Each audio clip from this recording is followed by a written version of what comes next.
अस्सलाम वालेकुम स्कॉलर्स, कैसे हैं आप? क्या कर रहे हैं? किसी कंट्रीज़ की तरफ मूव कर रहे हैं या आप कोई स्कॉलरशिप अप्लाई कर रहे हैं या Spain, Italy, Europe, China, Canada, America, Cyprus की किसी यूनिवर्सिटी की वेबसाइट खोल के ओपन करके बैठे हुए हैं? तो आपने मुझे कुछ भी कर रहे हैं अपने कमेंट सेक्शन में ज़रूर बताना है कि मुझे लगे कि आप वीडियोस देख रहे हैं और साथ साथ उस पर अमल भी कर रहे हैं और अपनी स्कॉलरशिप्स के लिए कोशिश भी कर रहे हैं।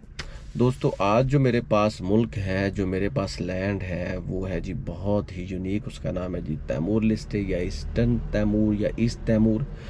ये इंडोनेशिया की इसकी तरफ वाक़ है। 2002 से पहले ये इंडोनेशिया ही का पार्ट था। इंडोनेशिया ने यहाँ पे किया हुआ था जी कब्ज़ा। उससे पहले 1975 से पहले ये पुर्तगीज़ के हाथों था। उन्होंने इस पे कब्ज़ा किया हुआ था। उसने पहले आज़ादी 1975 में ली, फिर 1999 में ली, फिर 2002 में आज़ादी ली और 20 मई 2002 ये वो दिन है जो इसका इंडिपेंडेंस डे है। हमें वीज़ा ऑन अराइवल मिलता है।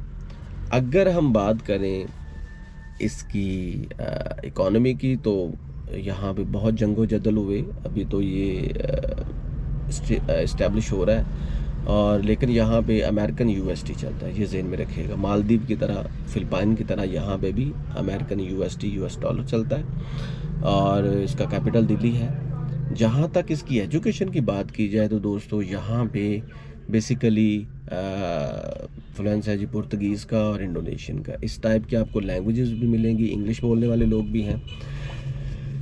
यहाँ पे तकरीबन दोस्तों 5 से 6 यूनिवर्सिटीज़ हैं, बल्कि मैं तो कहूँगा बेसिकली 2 से 3 यूनिवर्सिटीज़ हैं, जिनमें यूनिवर्सिदाद नेशनल तैमूर लॉरी UNTD, इसके अलावा Delhi institute of technology Delhi उनका कैपिटल है। UNDIL ये भी दिल्ली में है। UN पाज यूनिवर्सिदाद कैथोलिका तैमूर एंड साउ, ईस्ट तैमूर कॉफ़ी इंस्टीट्यूशन। ये दोस्तों ईस्ट तैमूर कॉफ़ी इंस्टीट्यूशन ये कॉफ़ी पे रिसर्च करता है, कॉफ़ी पे काम करता है और कॉफ़ी की टेक्नोलॉजी और कॉफ़ी की जो आगे ट्रेड है उस पे बेस करता है। और ये ऐसे लोगों के लिए भी काम करता है जो टाटरी एजुकेशन यानी कि बैचलर तक नहीं पढ़ पाते, तो उनको फ्री तालीम भी दिलवाता है। तो जहाँ तक बात करें इनकी QS रैंकिंग की, तो कोई भी ऐसी यूनिवर्सिटी नहीं है जो अच्छी रैंकिंग में हो, लेकिन जो UNTL यूनिवर्सिटी NTDL यूनिवर्सिटी है, यूनिवर्सिदाद न्यूकनल तैमूर लॉरी, ये बेसिकली यूनिवर्सिटी है थोड़ी सी अच्छी। लेकिन अगर इनकी भी वेबसाइट पे जाएं तो आपको कोई स्कॉलरशिप नहीं मिलेगा, कोई ऐसे फ्रिंजेस नहीं मिलेंगे जिससे आपको लगे कि यार आप यहाँ पे तालीम हासिल कर सकते हैं। जहाँ तक वैसे तालीम हासिल करने की बात है तो यहाँ पे आने का कोई ख़ास फ़ायदा नहीं है। ये पहले ही मुल्क जंगो जदल से गुज़रता और यहाँ पे क्रिश्चियनिटी ज़्यादा है, तो इनका कल्चर भी इस तरह का कि कैथोलिज़म ज़्यादा है। तो मुझे नहीं लगता कि इंडोनेशिया या मलेशिया या ऑस्ट्रेलिया की तरह आप यहाँ पे रिलैक्स होंगे। तो पैसे दे के भी अगर पढ़ना है, USD डॉलर पे फ़ीस पे करके पढ़ना है, तो उससे बेहतर ये है कि आप यहाँ पे ना पढ़ें।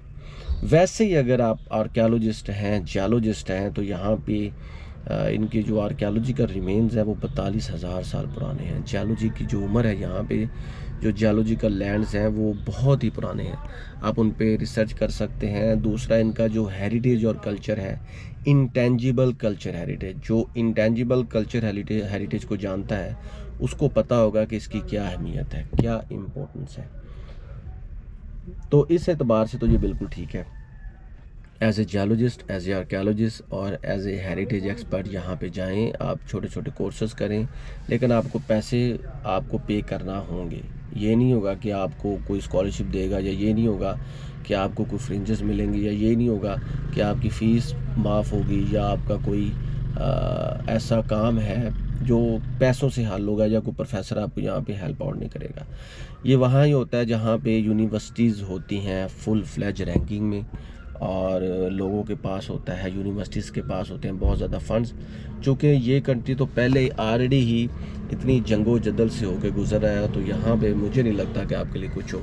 और जहाँ तक मेरी इन्फॉर्मेशन है और जहाँ तक मेरा नॉलेज है, जहाँ तक मेरी रिसर्च है, तो यहाँ पे आपको वीज़ा ऑन अराइवल मिल जाता है, स्टडी वीज़ा भी मिल जाता है, बिज़नेस वीज़ा भी मिल जाता है, इन्वेस्टमेंट का वीज़ा भी मिल जाता है।